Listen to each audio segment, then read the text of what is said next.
Hi everyone, today's video is anatomy physiology and we're going to be talking about the gallbladder, the most undervalued organ in your body. Why do I say it's undervalued? Because doctors say you don't really need it. Today I'm going to prove that wrong.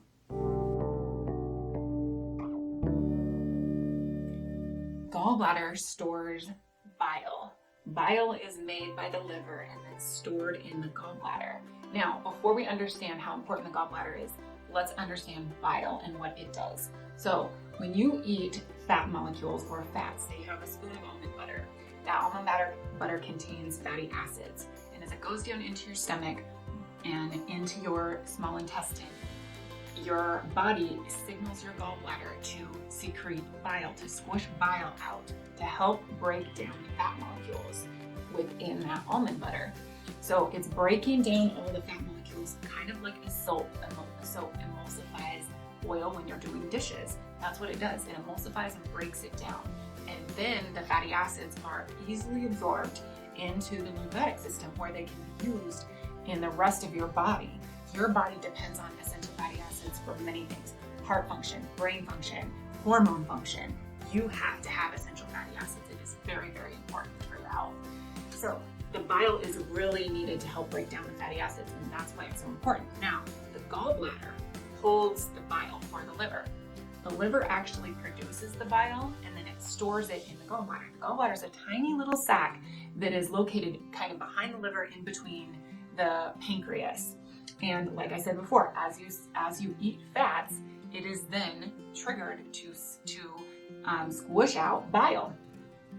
And so the bile is actually reabsorbed. Part of it is reabsorbed through your small intestine and then taken back up to the liver. And the liver can then detoxify it, get any toxins out of it, and then it gets pushed back into the gallbladder. And this process happens over and over again in your body all day long.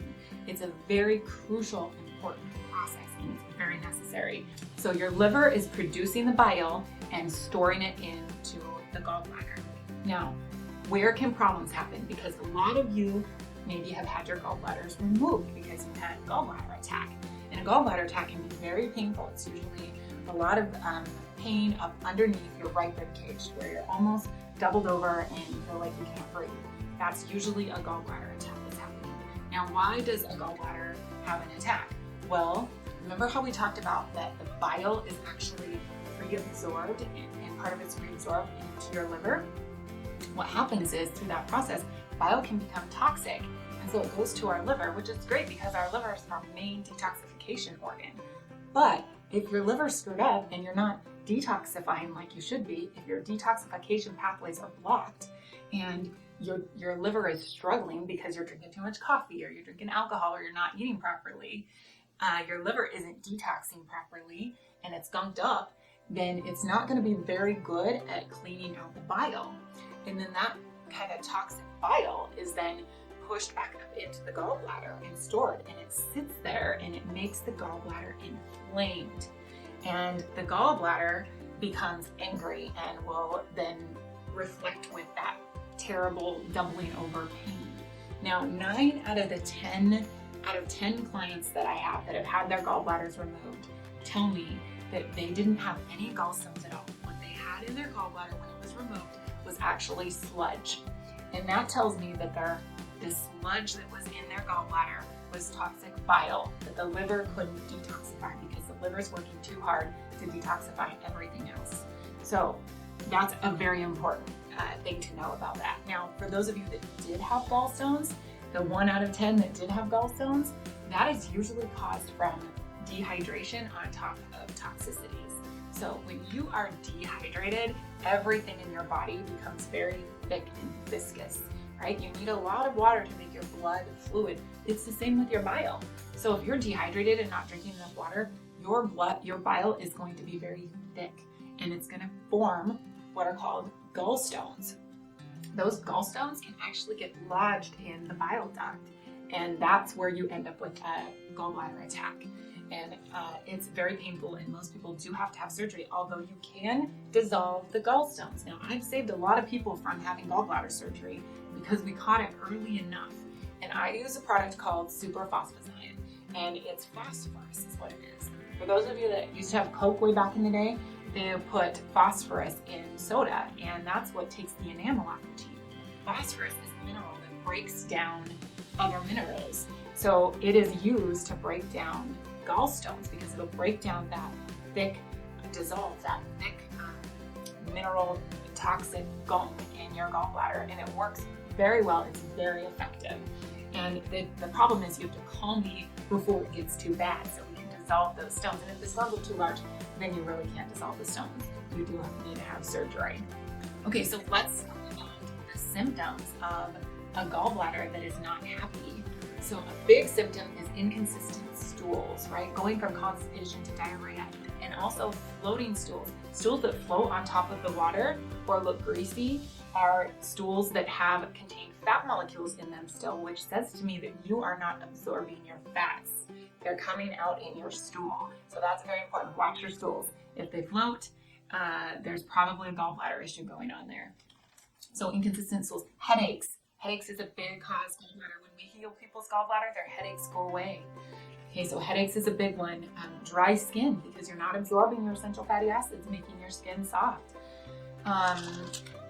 Irritability, so the emotion connected to gallbladder is bitterness. So if you're feeling bitterness, and a lot of people can relate to this, that is very harmful to the gallbladder. And the gallbladder, when it's angry, can make you start to feel bitter towards things. So keep that in mind. Also, if you're not hungry in the morning, that can be an indication. If you get nauseous after you eat, if you get heartburn, or you're just not digesting your food properly, that is a big indication that gallbladder is not working. Okay, so what do we do to help support our gallbladders? Because they're so important. We want to make sure our liver is working properly. That's the big key, so that we have good bile that can sit in our healthy bile that can sit in our gallbladder and not irritate it and inflame it. So a good liver detox. Now, some of you right now are doing our 15-day NutriClear cleanse that helps promote liver detoxification. And it is a great cleanse because you're getting all the nutrients you need, plus some great liver support supplements, and you're minimizing your food intake by doing 2 shakes a day and 1 meal a day with healthy snacks. And it's a really good way to kickstart the liver and get the liver detoxifying again and get some of that old junk cleared out of the liver. So that's a really good one, a liver detox. It's always helpful. And then taking supplements that help with liver detoxification. I have a great arsenal of liver detox supplements. I use beta-TCP a lot. Most of you are on beta-TCP. It's a great supplement to help support the liver to make new bile. So the liver does make some new bile, but it also uses some of the recycled bile. So we want to support that process of making new bile as well. So beta-TCP is great for that. I also have a product called Livitrin that I use a lot. It's an Ayurvedic liver detox herbal supplement. And I have put people on this supplement, and I'm not kidding, the whites of their eyes get ultra bright white and know that their liver is working with ultra bright white eyes. Drinking water, probably the most important thing you can do is drink water, because like I say, you want that bile to not become thick and viscous. And when you're dehydrated, every fluid in your body becomes thick and viscous. Okay, and keeping your bowels moving. For those of you that have not watched the constipation video, please go watch that now, because keeping your bowels moving is ultra important, because some of your bile does leave your colon, and so you don't want to build up toxins, and the way you build up toxins is by not eliminating. So keeping your bowels moving. If you're not having a bowel movement every day, at least one, you need to get down here and see me so we can make that happen for you. Okay, you guys, so gallbladder today. Thank you for tuning in. This is a very, very important topic, and I hope I opened your eyes up to how important gallbladder is. So those of you that also do not have a gallbladder, that's okay. Don't worry about it. We have plenty of things to help support your liver to do that. You also need to be on some bile salts. So if you don't have your gallbladder and you're not on bile salts, come in and get some. I have a great product called Beta Plus, and it is bile salts to help assist your liver so you can absorb those fats. Okay, you guys, like this video and subscribe if you haven't done that yet. And if you have any questions, you can add it in the comments, or you can always email me, Candy@thefamilyholistic.com, and happy to answer any questions. Thanks for tuning in. See you on the next video.